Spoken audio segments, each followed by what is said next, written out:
Ouverture de four de cour, on commence par le bassin Ikebana d'Ophélie. Regarde, c'est très grand. C'est pour faire des compositions florales Ikebana. Voilà. Ophélie est spécialiste, je ne saurais pas t'expliquer bien davantage. Simplement, chose magnifique.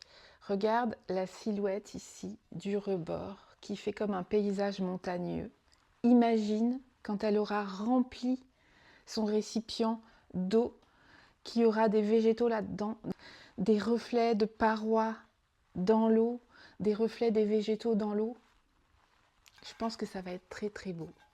Toujours pareil, c'est quelque chose que j'aurais pas fait moi pour vendre aux gens, mais que tu peux venir faire à l'atelier si tu habites dans le coin. Tu peux te faire du sur-mesure, si c'est qui beau, si c'est qui beau.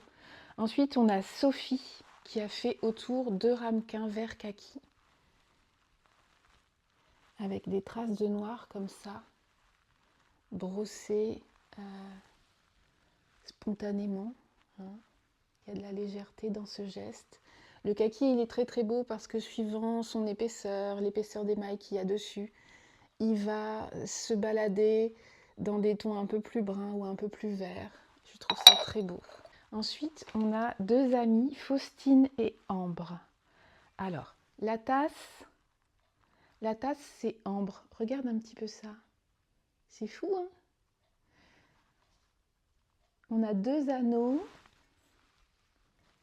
Est-ce que c'est vraiment une tasse ou un vase? Un cache-pot, on ne sait pas trop. En tout cas, c'est très très merveilleux. Juste le petit liseré bleu en haut. 2 anneaux orange, un damier bleu et bleu ciel. Le beige de la terre.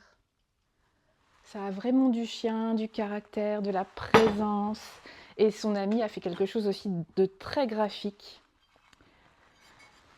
Et donc là, c'est Faustine et c'est un vide-poche noir et blanc. Tu vois, avec des petits talus. Et dans un coin, un tout petit cœur. Oh, ce sera pour mettre les clés préférées. Est-ce qu'on a des clés préférées? Peut-être. Peut-être certaines personnes ont des clés préférées. Ensuite, on a le travail de Cécile qui a fait une coupelle avec un oiseau sur le rebord, tu vois, et des petites traces de pattes. Avec un bleu, gris, vert, doux. Un petit oiseau laissé beige, brut, mais émaillé sur le bord. Tadam! Et puis le bord libre comme ça. Comme il lui restait un peu de temps, elle a pris 2 biscuits de mes décors de Noël que je faisais au tout début. Et puis elle les a mis à ses couleurs.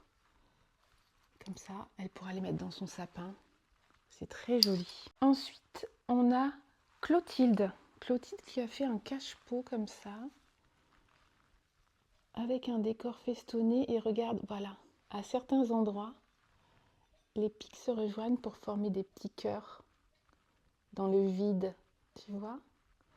L'amour apparaît à partir du vide. C'est très très beau ça, c'est très très beau. C'est pour mettre une petite plante. Et puis il lui restait aussi un peu de temps. Maintenant en fait, comme je fais du décor sur biscuits avec des biscuits que j'avais en stock ou que je prépare au fur et à mesure pour les gens, genre des tasses, des assiettes, etc.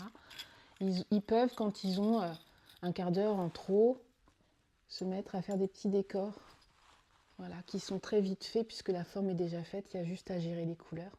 Et là, c'est assorti en bleu pan, impeccable, et Blandine, du coup, qui a fait justement du décor sur biscuit. Elle a choisi une forme comme ça qui se resserre. On imagine bien ce pot comme quelque chose qui doit être déplacé pour que les choses n'en sortent pas.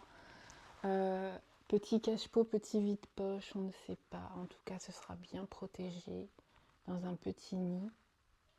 Pareil, Blandine avait genre un quart d'heure de trop et elle a fait en plus des petits décors de Noël à partir des biscuits pour mettre dans son sapin. Trop bien! Bravo à toutes! Il n'y avait que des filles encore une fois. Vive les filles! Il y a d'autres choses qui vont arriver bientôt, des choses magnifiques, des sculptures. Il y a des gens qui ont commencé à faire des sculptures à l'atelier. Les gens sont incroyables, les gens ont du talent, faites-vous confiance, faites des trucs. Bisous.